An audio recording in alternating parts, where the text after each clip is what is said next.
بسم اللہ الرحمن الرحیم۔ 12ویں جماعت کے عزیز طلباء و طالبات، السلام علیکم۔ میں professor Tariq Naeem Badar, the concept academy Islamabad کے شعبہ اردو سے آپ سے مخاطب ہوں۔ عزیز طلباء و طالبات، پچھلے لیکچرز کے دوران ہم نے فاقہ میں روزہ سبق مکمل کیا، اس کی ہم نے مشق کی، اس پہ ہم نے ڈسکشن بھی کی، بات چیت بھی کی۔ اس کے باوجود بھی کوئی بات بیٹا سمجھ نہ آئے تو آپ لوگ سوال کر سکتے ہیں۔ ہمارا جو نیا سبق ہے وہ دراصل نظم ہے، اور نظم کس کی ہے؟ اختر شیرانی کی۔ صفحہ نمبر آپ نکال لیں 194، 194۔ اختر شیرانی کو شاعر رومان کہا جاتا ہے۔ ان کا تعارف پڑھاؤں گا میں آج، کچھ بات چیت اس پہ ہم کریں گے، پھر ہم پڑھیں گے ان کی نظم بڑھے چلو، مجاہدو بڑھے چلو۔ یہ وہ مجاہدو نہیں ہے، یہ اور مجاہد ہیں جن کی بات ہو رہی ہے، اس میں ہم انشاءاللہ آگے چل کے بات کریں گے۔ پہلے ہم کر لیتے ہیں اختر شیرانی کی ذات پہ، اختر شیرانی کی صفات پہ کچھ بات چیت کریں گے۔ اختر شیرانی کو شاعر رومان کہا جاتا ہے۔ بات کہہ دیتا ہوں کیونکہ یہ بات سبق کا حصہ ہے۔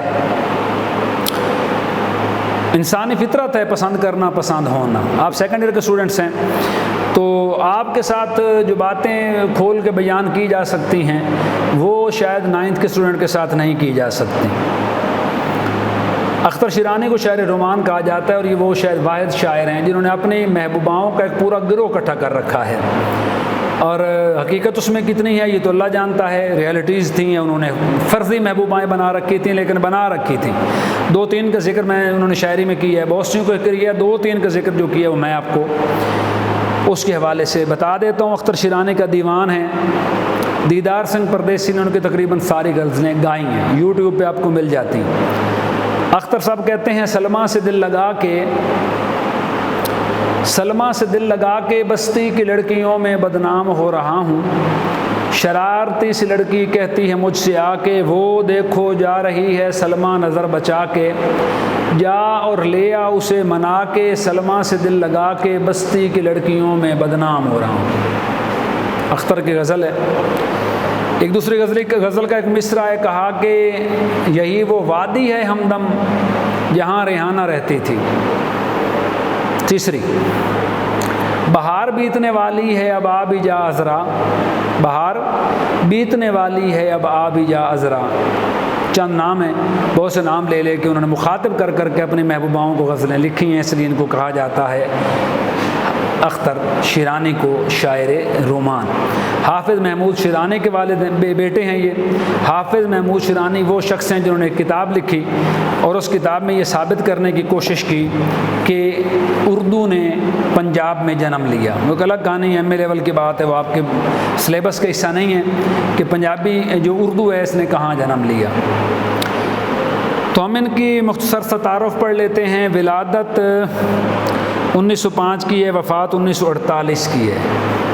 یہ مرد مجاہد صرف 33 سال کی عمر میں دنیا سے رخصت ہوا۔ اختر شیرانی کا اصل نام محمد داؤد خان تھا، اور وہ اختر تخلص کرتے تھے۔ اختر ان کا تخلص تھا اور اصل نام محمد داؤد خان تھا۔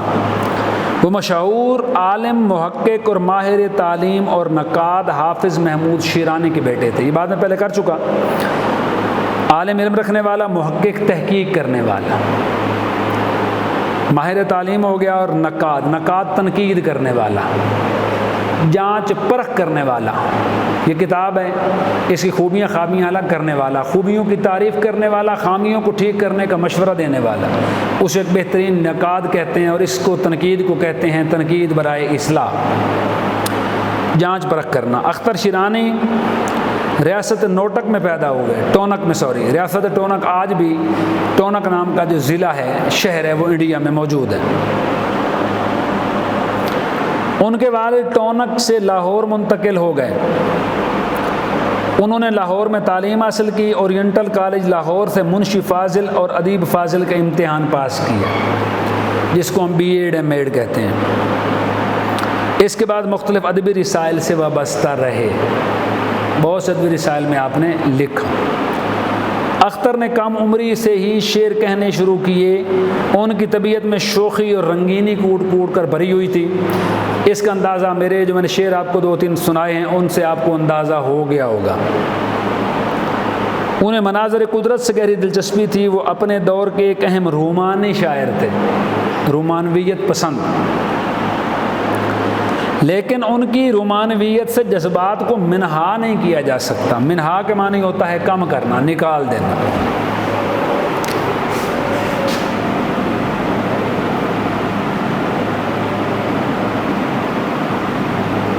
کم کرنا یا نکال دینا، منہا کرنا۔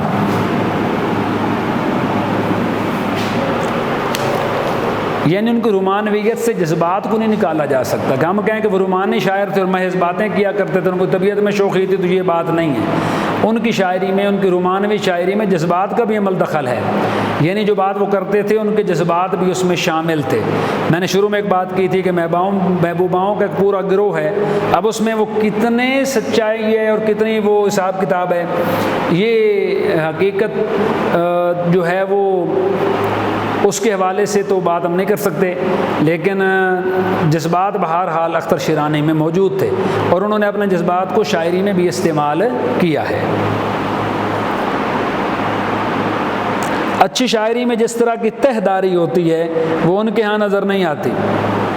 تہ در تہ، چیزوں کو جوڑنا، نیچے اوپر جوڑنا، وہ ان کی شاعری میں ہمیں نظر نہیں آتی۔ لیکن اس لحاظ سے بھی خوش قسمت شاعر ہیں کہ ان کے اشعار زبان زد عام ہیں، یعنی تہ داری نہیں ہے، خوبصورتی نہیں ہے، بناوٹ بڑی زبردست نہیں ہے، لیکن خوش قسمتی یہ ہے کہ جو بات اختر شیرانی نے کی ہے وہ لوگوں کی زبان پہ چڑھ گئی ہے، لوگوں نے ان کی بات سنی بھی ہے، پڑھی بھی ہے، یاد بھی کی ہے، آج بھی یاد کرتے ہیں۔ ان کی شاعری کی ایک خاص بات یہ ہے کہ ان کے ہاں عورت کوئی ماورائی چیز نہیں ہے، عورت کو اوپر سے گری ہوئی چیز نہیں ہے کہ وہ کوئی ایسی ما فوق الفطرت چیز ہے جس کو حاصل نہیں کیا جا سکا، جس کو پایا نہیں جا سکا، جس تک پہنچا نہیں جا سکتا۔ اختر کے نزدیک یہ کوئی عورت ایک عام چیز ہے، جس طرح ایک انسان عام انسان ہوتا ہے، عورت بھی ایک عام انسان ہے، بلکہ عام انسان ہے اور اس کے رویوں میں کوئی غیر فطری عناصر نہیں۔ اگر عورت میں ہم سمجھتے ہیں نخرہ ہے، ناز ہے، خوبصورتی ہے، ادا ہے، بناوٹ ہے، تو کہا وہ عام انسان میں ہوتی ہے، فطری عمل ہے، اس میں کوئی برائی نہیں ہے۔ مرد کا کام ہے اس کے ناز نخرے اٹھانا، اللہ نے عورت کو اس طرح بنایا ہے کہ تم اس کے ناز نخرے اٹھانے پڑتے ہیں، اس لیے وہ کہیں فطری چیز ہے، یہ وہ غیر فطری بات نہیں ہے کہ عورت ایسا کرتی ہے، اس کو کرنا چاہیے، اللہ نے بناوٹ ایسی بنائی ہے اس کو۔ ان کے نزدیک شاعری ایک ایسا جذبہ ہے جو عاشقانہ تنہائیوں کی پیداوار ہے۔ بڑی زبردست بات کی کہ جو شخص کسی پہ عاشق ہوتا ہے اور محبوب اس کو نہیں ملتا اور وہ تنہائی کی زندگی گزارتا ہے تو وہ کیا کرنے لگتا ہے؟ وہ شاعری کرنے لگتا ہے، وہ شاعر بن جاتا ہے۔ اختر ایک باشعور فنکار ہیں، انہوں نے مروجہ اسالیب سے گریز کرتے ہوئے ہیئت کے مختلف تجربے کی، نظم کو مختلف انداز میں غزلیں لکھی، نظمیں لکھی۔ مروجہ اسالیب، مروجہ کہتے ہیں رائج ہونا، لاگو ہونا۔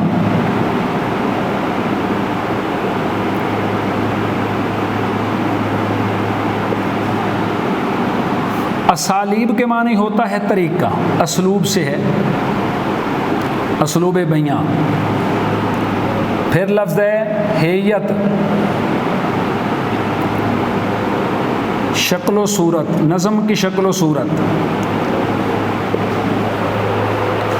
میں مختلف تجربات کی ہیں۔ ان کی شاعری کا مجموعہ ہے جس کا نام ہے کلیات اختر شیرانی، یہ ان کی کلیات کا، ان کی شاعری کا مجموعہ ہے۔ تھوڑا وقت میرے پاس ہے، پہلا بند میں پڑھ دیتا ہوں، اس پہ ہم تھوڑی سی مختصر سی بات بھی کر لیتے ہیں، باقی غزل انشاءاللہ پڑھیں گے ہم اگلے لیکچر میں، 3 بند رہ جائیں گے، ایک بند پہ آج ہم بات کرتے ہیں۔ کہا رکو نہیں جو دشت و ریگزار آئیں سامنے، نوجوان آپ کو مخاطب کر کے کہا ہے، رکو نہیں جو دشت و ریگزار آئیں سامنے، بچو نہیں جو لیل و جوئے، جو سیل و جوئے بار آئیں سامنے، ہٹو نہیں جو بحر و کوہسار آئیں سامنے، ہو راہ کتنی ہی کٹھن بڑھے چلو، رکنا نہیں ہے، بڑھنا ہے۔ دلاوران تیغ زن بڑھے چلو بڑھے چلو، بہادران صف شکن بڑھے چلو بڑھے چلو۔ مشکل الفاظ کے معنی بورڈ پہ لکھ دیتا ہوں، دشت و ریگزار، دشت کے معنی ہوتا ہے صحرا، ریگزار، ریتلی زمین، اس سے بھی مراد صحرا ہی ہے، ریتلی زمین کہہ لیں۔ سیل و جوے بار آئیں سامنے، سیل کہتے ہیں سیلاب کو، نمی کو بھی کہتے ہیں، گیلا ہو جانا۔ جوے بار، جو کہتے ہیں پانی کو، بار کے معنی بڑی نہر کہہ لیں آپ، جوے بار کے معنی بڑی نہر۔ پھر لفظ ہے بچو نہیں جو بحروں کو حصار آئیں سامنے، بحر کے معنی سمندر،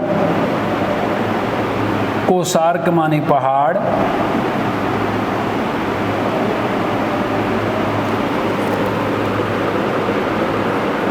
ہو راہ کتنی ہی کٹھن، کٹھن کے معنی مشکل، تکلیف دہ، سخت۔ دلاوران تیغ زن، دلاوران بہادر، تیغ زن تلوار لیے ہوئے، تیغ کے معنی تلوار، زن کے معنی لیے ہوئے۔ بہادران صف شکن، میری قوم کے بہادر لوگوں، صفوں کو چیرنے والے، صفوں کو توڑنے والے۔ بڑھے چلو، رکو نہیں، بڑھے چلو۔ اپنے نوجوانوں کو، اپنے وطن کے مجاہدوں کو، اپنے وطن کے بہادروں کو، اپنی قوم، ملت، ملک کے محافظوں کو مخاطب کر کے شاعر کہتا ہے کہ اے تلوار بکف۔ اس زمانے کی بات ہے جب سائنس اتنی ترقی یافتہ نہیں تھی کہ وہ اپنی بربادی کا اتنے بڑے سامان بنا سکے، توپیں، میزائل، جنگی جہاز وغیرہ وغیرہ۔ تو کہتا ہے کہ جو کچھ تمہارے پاس موجود ہے اے نوجوانان وطن، اپنے وطن کی حفاظت کے لیے اگر تمہارے راستے میں صحرا آئے، ریتلی زمین آئے جس میں دور دور تک پانی نہ ہو، سیلاب آئیں، نمی آئے، بہت بڑا ذخیرہ پانی کا آئے، رستے میں سمندر کہہ لیں کہ سمندر آئے، بڑی نہریں، جوئے بار سے مراد بڑی نہر بھی اب کر سکتے ہیں اور اس کو سمندر بھی کہہ سکتے ہیں۔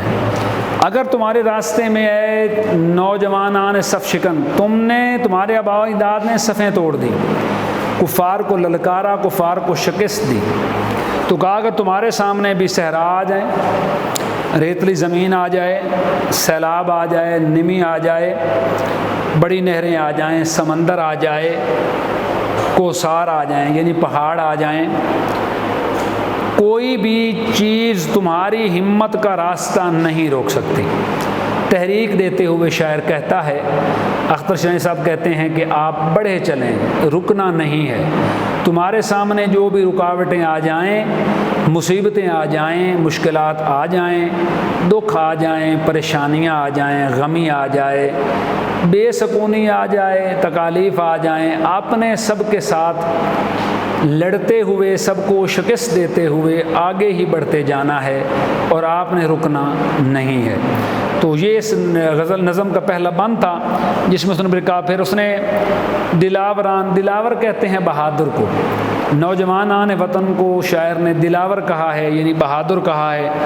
تیغ زن کے معنی تلوار لیے ہوئے، تو تمہارے ہاتھ میں تلوار ہے، تمہارے ہاتھ میں اسلام کا جھنڈا ہے، تم کبھی بھی ہار نہیں سکتے، تمہیں کبھی بھی رکنا نہیں چاہیے، ہاتھ پہ ہاتھ دھر کے بیٹھنا نہیں چاہیے، تمہیں کسی مصیبت کو، کسی تکلیف کو خاطر میں لانا ہی نہیں چاہیے، تمہیں یہ سوچنا ہی نہیں چاہیے کہ تم ہار سکتے ہو۔